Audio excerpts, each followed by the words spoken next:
नमस्ते, सत श्री अकाल, आदाब दोस्तों, केम छो। मैं रिश्ता भट्ट फिर से हाजिर हूँ एक नई सुबह, नए एपिसोड और नई ऊर्जा के साथ।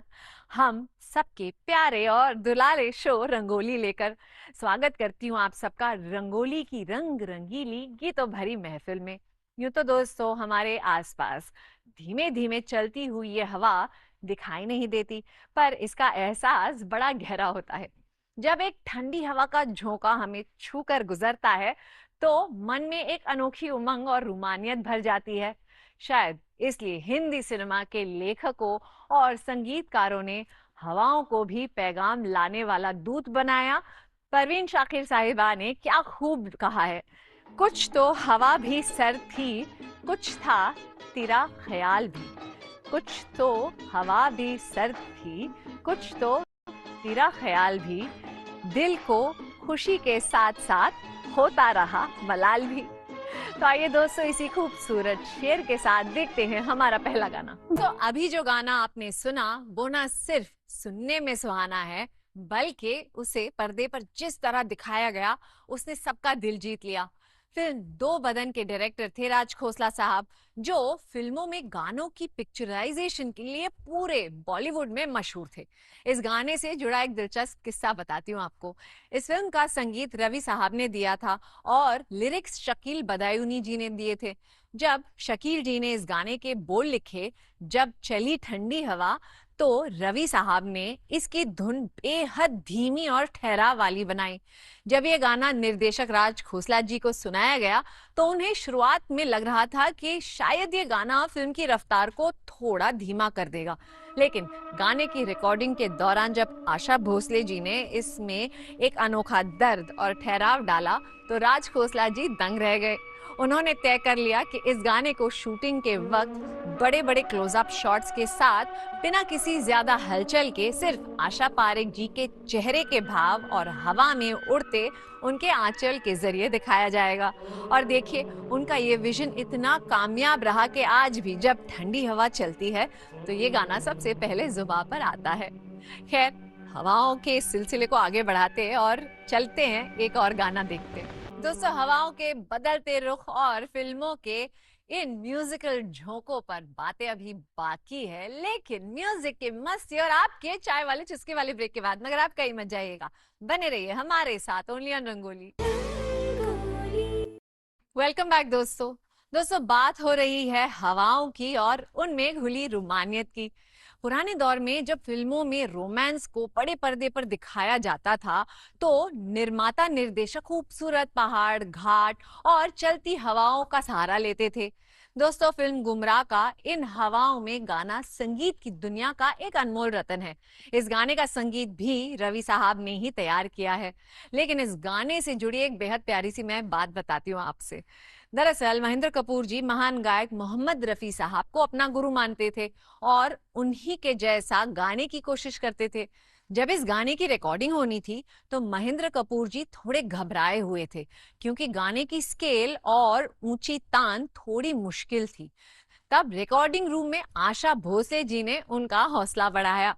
आशा जी ने उनसे कहा, महेंद्र, तुम अपनी आवाज के एहसास को मत खोने दो, रफी भाई की तरह सोचो पर गाओ अपनी मिट्टी की खुशबू के साथ। रवि साहब के संगीत निर्देशन और आशा जी के इस सपोर्ट ने महेंद्र कपूर जी के अंदर ऐसी ऊर्जा भर दी कि जब उन्होंने गाया तो ये गाना हमेशा हमेशा के लिए अमर हो गया। इस गाने के लिए महेंद्र कपूर जी को उनका पहला फिल्म फेयर अवार्ड भी मिला था। तो चलिए दोस्तों इसी बात पर देख ही लेते हैं एक और प्यारा गाना। दोस्तों शंकर जयकिशन जी की इस धुन में जो बात है वो आज भी संगीत प्रेमियों के दिलों को तरोताजा कर देती है। जब हवाओं का जिक्र हो और उसमें हवा के रुख के साथ उड़ते आंचल या पतंग की बात ना हो, ऐसा कैसे हो सकता है। दोस्तों साल 1949 में आई शोमैन राज कपूर जी की फिल्म बरसात का एक एक गाना संगीत का एक पूरा स्कूल है। ये फिल्म हिंदी सिनेमा की सबसे बड़े ब्लॉकबस्टर्स में से एक है। संगीतकार शंकर जयकिशन जी की जोड़ी ने इस फिल्म के लिए नया इतिहास लिखा था। हवा में उड़ता जाए गाना इतना हिट हुआ था कि इसे हिंदी सिनेमा के शुरुआती क्लासिकल सॉन्ग्स का सुपर हिट गीत माना जाता है। दोस्तों यही वो फिल्म थी जिसने बॉक्स ऑफिस पर इतना कमाल किया कि इसकी कमाई से राज कपूर साहब ने अपना आरके स्टूडियो खरीद लिया। तो दोस्तों जब बात हवाओं की हो तो मुझे बिस्मिल सईदी साहब का एक शेर याद आता है। वो लिखते हैं, खुशबू को फैलने का बहुत शौक है, खुशबू को फैलने का बहुत शौक है, मगर मुमकिन नहीं हवाओं से रिश्ता किए बगैर।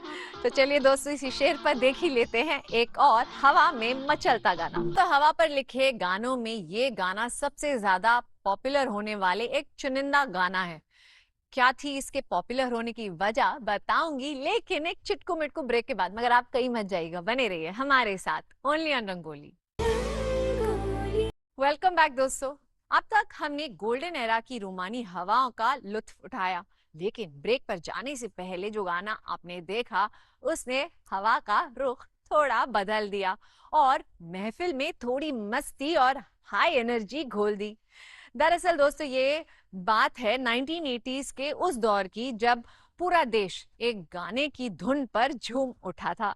साल 1989 में आई फिल्म इंसाफ अपने लहू से में एक ऐसा गाना आया जो हर शादी, हर पार्टी और हर रेडियो स्टेशन की जान बन गया था।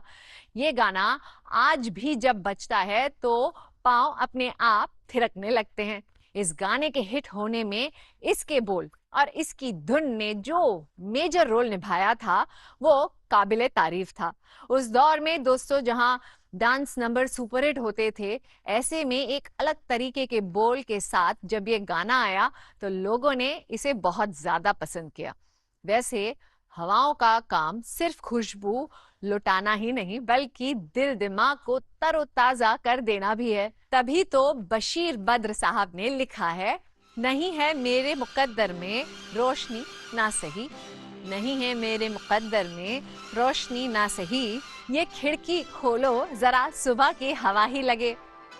तो दोस्तों इसी सुबह की हवा के नाम देखते हैं एक और गाना। तो फिल्म हाथी मेरे साथी का ये गाना पारंपरिक झूलों पर नहीं है, पर इसमें राजेश खन्ना और तनुजा एक यूनिक तरीके से हवा में तैरते हुए झूले पर बैठकर एक दूसरे के साथ मस्ती कर रहे हैं और ठंडी हवा से गुजारिश कर रहे हैं। दोस्तों इस फिल्म से एक बहुत ही प्यारा किस्सा मैं आपके साथ शेयर करती हूँ, जिसका कनेक्शन राजेश खन्ना जी के मशहूर बंगले आशीर्वाद से है। दरअसल साउथ के फेमस निर्माता चिन्नप्पा देवर अपनी सुपरहिट तमिल फिल्म का रीमेक हिंदी में बनाना चाहते थे। इसके लिए उन्होंने सबसे पहले संजीव कुमार जी को अप्रोच किया, मगर संजीव जी ने खुद को उस स्क्रिप्ट में फिट नहीं पाया और चिन्नप्पा देवर को राजेश खन्ना जी से मिलने की सलाह दी। देवर साहब काका से फिल्म आराधना के सेट पर मिले। उस वक्त राजेश खन्ना जी ने राजेंद्र कुमार जी का उनका बंगला आशीर्वाद खरीदने की डील लगभग फाइनल ही कर ली थी। उस बंगले की जितनी कीमत राजेंद्र जी ने उनसे मांगी थी, काका ने ठीक उतनी ही मोटी फीस हाथी मेरे साथी के लिए चिन्नप्पा देवर से मांग ली। चिन्नप्पा देवर ने तुरंत हाँ कह दी। हालांकि काका को ओरिजिनल स्क्रिप्ट पसंद नहीं आई तो उन्होंने सलीम जावेद को इसकी स्क्रिप्ट दोबारा लिखने को कहा और उन्होंने मिलकर एक ऐसी ब्लॉकबस्टर फिल्म लिख डाली जिसमें जानवरों और इंसान के रिश्ते ने सबको रुला दिया। तो दोस्तों इसी मजेदार किस्से के साथ देखते हैं एक और म्यूजिकल झोंका। वेलकम बैक दोस्तों साल 1972 में आई फिल्म सीता और गीता में हेमा जी ने डबल रोल निभाया था, एक सहमी हुई सीता और दूसरी ढीठ और निडर गीता। इस फिल्म में रमेश सिप्पी जी ने चलती हवाओं और स्केटिंग के जरिए संजीव कुमार और हेमा मालिनी के बीच एक बेहद ही प्लेफुल केमिस्ट्री दिखाई थी। दोस्तों आर.डी. बर्मन यानी कि पंचम दा के संगीत और किशोर कुमार आशा जी की आवाज ने इस गाने को और भी रोमानी बना दिया था। जब भी हवा पर लिखे किसी रोमांटिक गाने की बात होती है तो ये गाना सबसे पहले जहन में आता है। वैसे आज हमने आपको ऐसे गाने दिखाए जिनमें हवा का जिक्र बहुत प्यारे अंदाज में किया गया है, तो चलते चलते एक और गाना आपको दिखाई देते हैं जो मस्त हवा के झोंके की तरह है। तो चलिए देख ही लेते हैं ये गाना। समझ गए, अब वक्त है हमारे नाम आपके प्यारे प्यारे पैगाम पढ़ने का। तो आज का मेल हमें भेजा है झारखंड से निरुपम रहा जी ने। वो लिखते हैं, डियर ऋषिता जी, हम 3 भाई बहन और हमारे माता पिता 90 से रंगोली देखते आ रहे हैं। समय के साथ हम बड़े हुए और हमारी शादी हुई, लेकिन हम तीनों बहन भाई अलग अलग जगह से आज भी रंगोली देखते हैं। अगर किसी के पसंद का कोई गाना आता है तो उसी वक्त इसे मिस कॉल देकर ये प्रूफ कर देते हैं कि हम भी उस गाने को देख रहे हैं। इस बात का एक अलग ही आनंद है। आपकी पूरी टीम को धन्यवाद। Thank you so much Nirupam ji. कितना प्यारा रिश्ता है आप भाई बहनों का, और रंगोली ने इस रिश्ते की डोर को और मजबूत किया है। इसे जानकर हमें बेहद खुशी हुई है। हमें इस बात से बहुत ही गर्व है कि आप जैसी ऑडियंस हम पर इतना प्रेम लुटाती है। रंगोली देखते रहिएगा और अपने प्यारे प्यारे पैगाम हमें भेजते रहिएगा। तो चलिए इसी बात पर हम दिखाते हैं आपके लिए हमारी ओर से ये खास गीत। में भेजा है देहरादून से अरुण कनौजिया जी ने। वो लिखते हैं, डियर ऋषिता जी, रंगोली टीम का मैं दिल से धन्यवाद देना चाहता हूँ कि वो हर हफ्ते इतना अच्छा शो हमारे लिए लेकर आती हैं। रंगोली देखते देखते कब 8 से 9 बज जाते हैं पता ही नहीं चलता। ये किसी भी शो के बेहतरीन होने का प्रूफ है कि कैसे रंगोली दर्शकों को बांध कर रखती है। बहुत बहुत शुक्रिया अरुण जी। जब आप जैसी ऑडियंस हमें इतनी खूबसूरत ईमेल्स भेजती हैं तो हम इतने ज्यादा प्रसन्न हो जाते हैं कि कोशिश यही करते हैं कि हर एपिसोड को और भी बेहतरीन बनाएं। रंगोली का पूरा एपिसोड और वो 1 घंटा हमारे लिए भी बहुत स्पेशल होता है। हम चाहते हैं कि इस 1 घंटे में आप दर्शकों का भरपूर मनोरंजन हो। अगर हम इस उद्देश्य में 1% भी कामयाब है तो उसकी वजह है आप जैसे दर्शकों का प्यार। तो इस प्यार को इसी तरह बरकरार रखिए और हमें अपने ईमेल्स भेजते रहिए। तो चलिए इसी बात पर हम दिखाते हैं आपके लिए ये खास गीत। अभी यहीं तक। अब वक्त है आज के सवाल का। आज का सवाल है, हवा में उड़ता जाए किस फिल्म का गाना है? अगर आपको सही जवाब पता है तो लिख भेजे। हमें पूछा था संगीतकार मदन मोहन जी ने किस महान गायिका को राखी बहन बनाया था, और सही जवाब है लता मंगेशकर।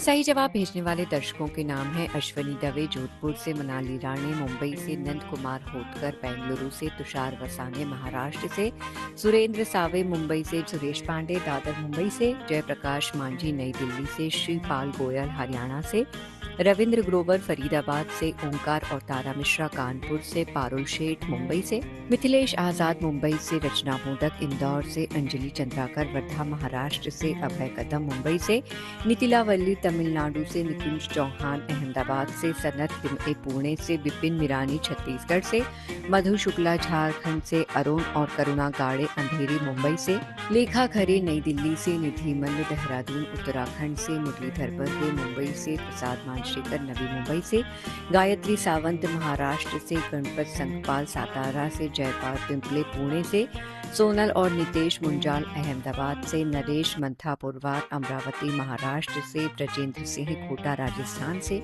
उमेश महतो पुणे से, फरीना शेख मुंबई से, जयश्री पारी गुजरात से, राहुल हितावल इंदौर से, सरिता सिंगला पटियाला से, डॉक्टर शर्वरी दारवेकर पुणे से, सिद्धि और अतुल डांगे छत्तीसगढ़ से, हितेंद्र सिसोदिया मध्य प्रदेश से, निरंजन भट्ट गुजरात से, नरेंद्र कुमार लालवानी लखीमपुर उत्तर प्रदेश से, उमा गिरधारी लाल गुप्ता हैदराबाद से, अक्षय ममले देसाई धारवाड़ कर्नाटक से, श्यामा बोहरा राजस्थान से, प्रमोद सोनावड़े महाराष्ट्र से, खुशबू शर्मा हरियाणा से, ईश्वरी और अदिति देशमुख पुणे से, ईश्वरी वैष्णव और रति छत्तीसगढ़ से, प्रेम प्रकाश रस्तोगी दिल्ली से, मृदुला और नरेंद्र शास्त्री हैदराबाद से, श्वेता परिमल शाह मध्य प्रदेश से, जितेंद्र खरडे अहमदाबाद से, करुणा खरसिया छत्तीसगढ़ से, सुमित्रा आर्य बेंगलुरु से, जयमिन कुमार जैन राजकोट से, यशपाल सिंह मध्य प्रदेश से, डॉक्टर RL अग्रवाल झारखंड से, अजिंदर सिंह मोहाली पंजाब से, कमलाकर शुक्ला वडोदरा से, श्रीपाद कर्णवीकर धारवाड़ से और नीता सहाय पटना से।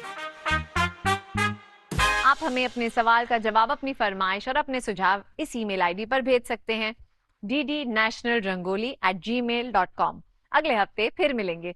तब तक आप हमारे फेसबुक पेज और एक्स हैंडल पर हमारे प्रोग्राम की तमाम अपडेट्स लेते रहिए और अपना फीडबैक देते रहिए। इजाजत, लेकिन वादे के मुताबिक फिर मुलाकात होगी, ढेर सारी बातें होंगी, गाने होंगे, किस्से होंगे, लेकिन तब तक के लिए स्वस्थ रहे, मस्त रहे, खूब खूब प्रसन्न रहे।